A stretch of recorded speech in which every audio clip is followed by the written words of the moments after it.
que la mayor parte de las posibilidades son internas. La inversión extranjera no va a llegar, por lo menos este año. ¿Qué empresario va a ir a invertir a Honduras, de otro país, en este marco de esta problemática de inseguridad, de salud? ¿Qué empresario va a ir a El Salvador? Eso es muy difícil. Incluso el propio problema de la finanza pública de nuestro gobierno y del pago de la deuda genera muchos riesgos país, como le llaman, para que venga inversión extranjera. Entonces las posibilidades pasan más por adentro. Pero para mí debería ser más a través de la inversión pública. No hay que depender tanto de la privada. El problema está en la debilidad de los estados. Por eso nosotros, cuando hablamos de los impactos, tomamos en cuenta qué tan fuertes son los estados. No es lo mismo Suiza, donde el estado es dueño de la mitad del dinero, que Honduras, donde tiene el 17% del dinero. No es lo mismo Costa Rica, donde el principal banco es del estado, que en Honduras, donde la banca es fundamentalmente privada.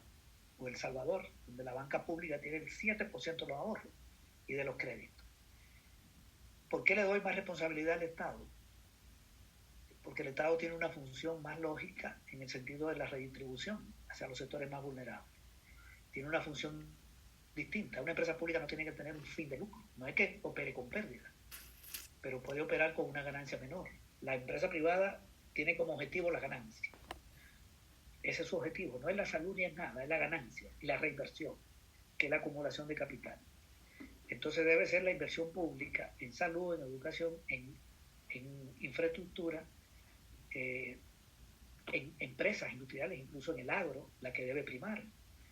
¿Qué países tienen más posibilidades de inversión pública? Costa Rica y Honduras. ¿Cuáles tienen menos? El resto. Esa es la realidad de la región. Pero además, los estados pueden tomar dos medidas. Una, conseguir más dinero. El gobierno de Honduras, yo no estoy diciendo que lo van a hacer. Si a mí me pregunta Juan Orlando, yo le doy una propuesta.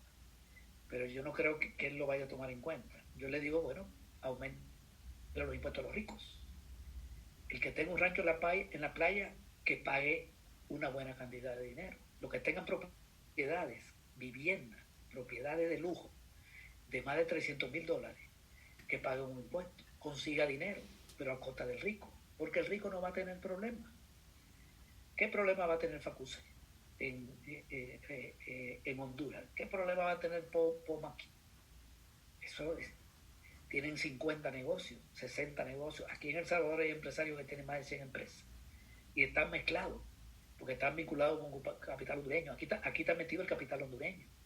Aquí andan capitales de allá. Y de Guatemala. Aquí andan los PAI. Aquí andan los PELA de Nicaragua. Y los salvadoreños están allá, en los metrocentros. Entonces, gravar a los ricos. Más impuestos sobre la propiedad, y también impuesto mayor sobre la ganancia, sobre la renta, la tasa de impuestos, para que los estados puedan tener más recursos e invertir. Esa es una medida. El otro es la renegociación de la deuda. Bueno, esto que yo acabo de decir no lo va a hacer el gobierno de Honduras, pero como a mí me pidieron propuestas, yo la estoy haciendo. Pero el gobierno de Honduras no me va a hacer caso, porque no es un gobierno del pueblo, es un gobierno que está en función de los intereses de la oligarquía.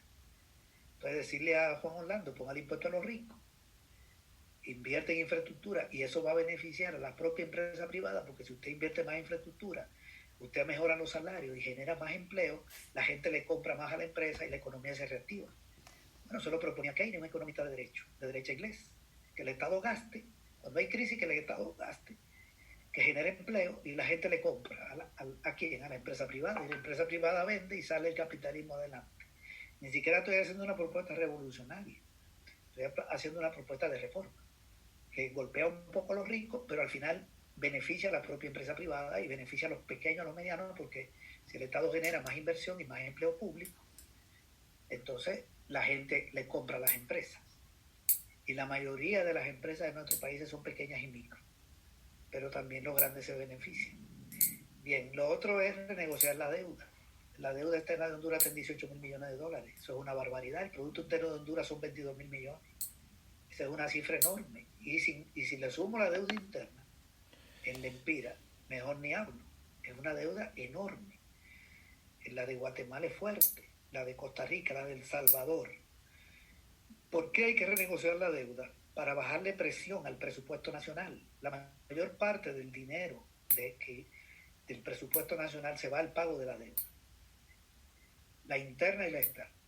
Entonces, el tema ya está en el Banco Mundial, está en el Fondo Monetario, en esos organismos, y está en la ONU. Entonces hay que decir, bueno, perdónenme el 20% de la deuda, y a otro 20% ampliémosle los plazos de pago y bajémosle los intereses. Eso libera mucho dinero del presupuesto para invertir en salud, invertir en educación. Y sobre todo en salud, que es el sistema que está más golpeado ahorita. Pero también para invertir en el agro, para invertir en los pequeños negocios. Es decir, la salida a esta crisis debería ser una política de intervención del Estado, una política de intervención pública. Es lo contrario del neoliberalismo. Ya lo que estoy proponiendo no tiene lógica en la región, donde los gobiernos son neoliberales. Lo que yo estoy diciendo no lo va a hacer Bukele. No se le va a ocurrir poner el impuesto a los ricos. Entonces, esa es una trampa estructural que hay. Pero si esa propuesta la levanta libre, lo voy a retomar más adelante, cuando me hicieron algunas preguntas sobre qué hacer en términos políticos. Voy a pasar a la segunda pregunta. ¿Cuáles son si puede haber un golpe militar en Honduras? Bueno, no sé si esta es la segunda. De los militares y los banqueros. Yo creo que ante la posibilidad de una victoria de Libre en Honduras puede pasar cualquier cosa. Ya vimos que eso es posible. En Honduras dieron un golpe de Estado en un contexto muy adverso, latinoamericano, con Lula en Brasil, con Cristina en Argentina, con Correa en Ecuador, con Nicaragua, Daniel, aquí estaba Mauricio comenzando, y se atrevieron a dar un golpe de Estado. Solo que ese golpe de Estado lo tiene que decidir el gobierno de Estados Unidos. Ese no es un golpe de banqueros y militares. Los banqueros no dan golpe. Los que dan golpes de Estado son los militares. O sea, los golpes los dan el gobierno de Estados Unidos, es el que tiene que dar la orden. Ningún oligarca de Honduras y ningún militar de Honduras puede dar un golpe si el gobierno de Estados Unidos no lo decide. Porque si dan un golpe y el gobierno de Estados Unidos no está de acuerdo, ese gobierno que surge del golpe no dura una semana. Estados Unidos lo derroca, lo estrangula.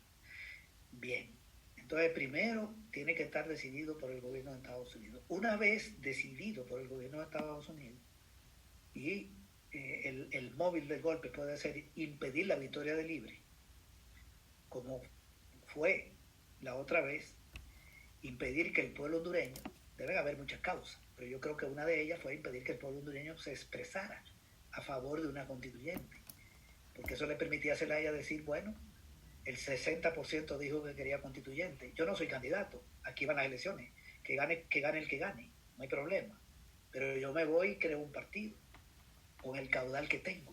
Ese peligro existía en Honduras, y se opusieron a la cuarta urna y luego al ensayo que se usó antes de la cuarta urna. Eso está en el fondo, que era la demostración política de un pueblo que iba a rechazar a los partidos tradicionales. Había que impedirla. Claro, hay más causas en todo esto, pero eso me parece fundamental. En este momento, una causa puede ser el avance de Libre, una posible victoria electoral. ¿Damos un golpe previo o lo damos en el marco de las elecciones? Eso nunca se puede descartar. Pero el golpe ya no lo da el banquero. El golpe lo decide el gobierno de Estados Unidos y luego lo ejecuta la Fuerza Armada. Ningún golpe lo dan los oligarcas ni lo dan la policía. El oligarca está detrás en el sentido de que lo respalda. El medio de comunicación lo respalda. El sector de la iglesia lo respalda. Todos los gremios empresariales lo respaldan. Pero ningún oligarca va a ir a tumbar a un gobierno. Quien tiene que ir a tumbar un gobierno es un militar. Agarra al presidente y lo quita. Es decir, un cura no iba a sacar a Zelaya de su casa y a mandarlo al exterior, ni lo iba a hacer Facusé. Lo tiene que hacer la Fuerza Armada. Entonces el que decide es el gobierno de Estados Unidos y el que ejecuta es el militar. Todos los golpes son así. Y obviamente respalda ese golpe la oligarquía con sus instrumentos. Los medios, los gremios empresariales, las universidades, todos los mecanismos de creación de ideología se ponen en función del golpe. Pero no lo operativizan ellos, lo operativizan los militares. Son los militares los que tumban gobierno. Por eso no pudieron tumbar a Correa, porque fue un golpe que intentó hacer la policía en Ecuador. La aviación se sumó y se tomaron el aeropuerto, pero las Fuerzas Armadas no entró en el negocio y Correa sobrevivió al golpe. Porque si la Fuerza Armada no está viendo, la policía no lo sostiene. Bien, ese golpe se puede dar. Yo creo que es una posibilidad de que se dé. No se puede descartar. Lo otro es preparar la organización social para una situación post-pandemia. No estoy muy claro de la lógica de la pregunta. Si es una preparación política. Si es una preparación política de la organización social, no para resolver problemas de salud, sino para la lucha política. Entonces yo lo que creo que en Honduras y en todos nuestros países, pero no podemos quedarnos en Honduras, las demandas sobran del movimiento popular, sobran la demanda. Tiene demanda el campesinado, tiene demanda el proletariado que va a perder el empleo, ya lo está perdiendo de la empresa privada. Tiene demanda el que pierde el empleo público. Tiene demanda las mujeres organizadas y no organizadas. Tiene demanda la población indígena, golpeada, que también es campesina en términos clasistas, o es proletaria en términos clasistas, o puede ser microempresaria, o sea, pequeño burguesa. El pequeño burgués tiene problemas, que es el microempresario que tiene empresa pequeña, un pequeño capital, que emplea poca mano de obra. Los vendedores de la calle, es decir, más de 5 millones de hondureños tienen problemas y tienen demanda. ¿Cómo articular eso? Yo creo que ahí Libre debe jugar un papel como una organización que lidere esas demandas, que plantee una propuesta de salida ante la problemática, que la gente la vea creíble, que la gente diga, me parece lo que dice Libre, eso es viable. Claro, si Libre dice que la salida es liquidar a la burguesía y crear un país socialista, entonces ni una persona saldrá a la calle, porque yo no sé si hay alguna persona que salga a la calle a luchar por el socialismo, porque ese es un concepto abstracto para la población.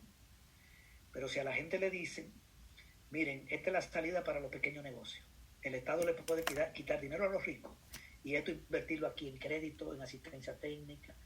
Para las mujeres, este programa, Mujeres Microempresarias, tantos millones de crédito, de apoyo técnico, inversión en salud para las mujeres, etc. O sea, un programa y el dinero de aquí sale. Entonces Libre puede liderar un conjunto de demandas populares y eso puede generar movilización y puede generar organización social, pero se requiere un programa bien hecho. Segundo, un plan político para divulgarlo, para que sea creíble. Y tercero, un plan de comunicación a la población. Y eso implica mucho contacto con la gente, muchos mecanismos de comunicación, la radio comunitaria, la televisión si es posible, las radios que no son comunitarias, los mecanismos tradicionales de comunicación, las redes sociales, el visitar las casas, charlas, conferencias. Es todo un trabajo educativo de batalla de ideas. Esas condiciones se van a crear porque a la larga la gente va a salir a la calle, la economía no va a estar cerrada. En este momento la gente está en su casa por el miedo a la pandemia y por determinadas medidas que están tomando los gobiernos de estado de excepción, estado de emergencia, toque de queda, etc. Pero viene la salida. Entonces es el planteamiento entendible. ¿Qué le propuso Evo Morales al pueblo boliviano? No le propuso el socialismo. Oye, le propone el socialismo, la gente tiene que explicarle qué es eso.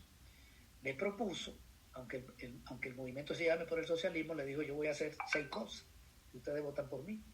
6 cosas. Yo voy a defender el cultivo de coca, que no tiene nada de malo y los gringos quieren que no defienda. Voy a hacer una reforma agraria. Le garantizo que no se privatice el agua. Voy a nacionalizar el gas y todo el dinero del gas va para programas sociales. Voy a convocar una constituyente para hacer una nueva reforma y crear un Estado plurinacional donde la población indígena tenga un protagonismo. Y 6, voy a traitar a Sánchez de Lozada que masacró al pueblo de Miami.